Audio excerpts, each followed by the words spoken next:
Next topic देखिए, ampere circuital law है। Ampere circuital law की डेफिनेशन इस फॉर्मूले से बनेगी। इसको पूरे को बोल देते हैं line integral of magnetic field through the closed path is equal to mu naught times, times का मतलब मल्टीप्लाई, किसके साथ मल्टीप्लाई करना है, टोटल करंट जो सर्किट में से फ्लो करेगा। डेफिनेशन क्या हो जाएगी, line integral of magnetic field through the closed path is equal to mu naught times total current flows through the circuit. अब इसे प्रूव किया जाएगा। ये देखिए, कंडक्टर लेट कर लिया, कंडक्टर का करंट जो है इस तरफ है तो मैग्नेटिक फील्ड इस तरफ होगा according to right hand thumb rule.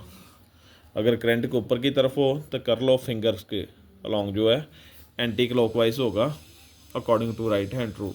Magnetic field anti clockwise circle बनेंगे। और अगर करंट नीचे की तरफ होगा तो क्लॉकवाइज में सर्कल जो है वो बनेंगे। स्ट्रेट कंडक्टर के कारण मैग्नेटिक फील्ड की वैल्यू ये होती है म्यू नॉट 4π2I/r। ये मैग्नेटिक फील्ड का एक सर्कल लेट किया हुआ है, इस पॉइंट पर इसका स्मॉल एलिमेंट लेट कर लिया। स्मॉल एलिमेंट और मैग्नेटिक फील्ड दोनों की डायरेक्शन सेम है। ये इसका रेडियस हो गया। स्मॉल एलिमेंट की लेंथ क्या है, dl है। अब हमें जहाँ से प्रूव करना पड़ेगा, इस साइड लेकर ये बनानी पड़ेगी। पहले इसने बी और B vector dot D L vector का formula B D L cos theta, इस फार्मूले से A vector dot B vector A B cos theta.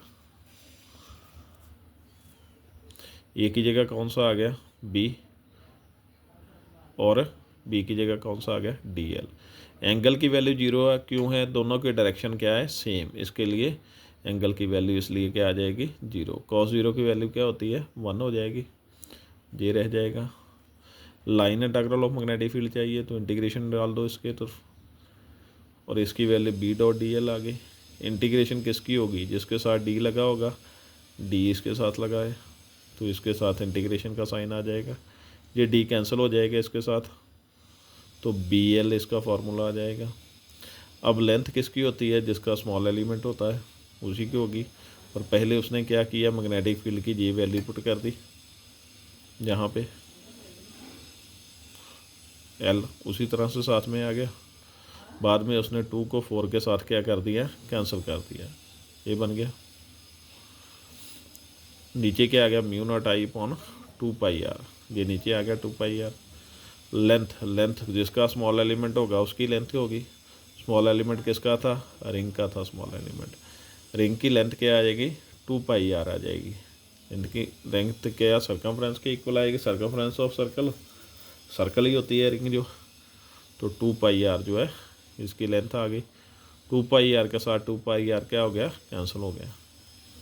तो ये जो है प्रूव हो गया हमारे पास, एम्पियर सर्कुटल लॉ जो है वो प्रूव हो गया। ये इसके साथ कैंसिल हो जाएगा तो म्यू नॉट I जो है इसका आंसर आ जाएगा। नेक्स्ट देख लिए इसकी एक एप्लीकेशन।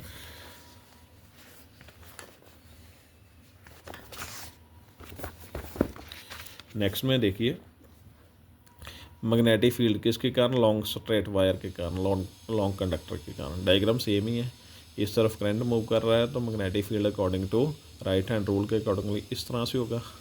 स्मॉल एलिमेंट लेट कर लिया, दोनों की डायरेक्शन क्या है, सेम है। तो ये लाइन इंटीग्रल आ गई, B D L cos theta, theta की वैल्यू 0 क्यों, सेम डायरेक्शन आ गई। कॉस 0 1, इंटीग्रेशन का साइन इसके साथ लगेगा तो सर्कल की लेंथ क्या होगी, 2πr। बायोट-सैवर्ट्स के लॉ की एप्लीकेशन है। मैग्नेटिक फील्ड की वैल्यू कैलकुलेट करनी है तो बायोट-सैवर्ट्स लॉ बोल दिया, एम्पियर सर्कुटल लॉ की एप्लीकेशन है। एम्पियर सर्कुटल लॉ का ये फार्मूला है B dot D L equal to mu naught I, और इसकी वैल्यू ये फाइंड की है, ये लिख दिया इसके साथ म्यू नॉट I उसी तरह से आ गया। अब ये 2πr नीचे आ जाएगा। अब 2 के साथ ऊपर मल्टीप्लाई कर दो, 2 के साथ नीचे, ये स्ट्रेट कंडक्टर के कारण मैग्नेटिक फील्ड जो है वो आ जाएगा। Thank you.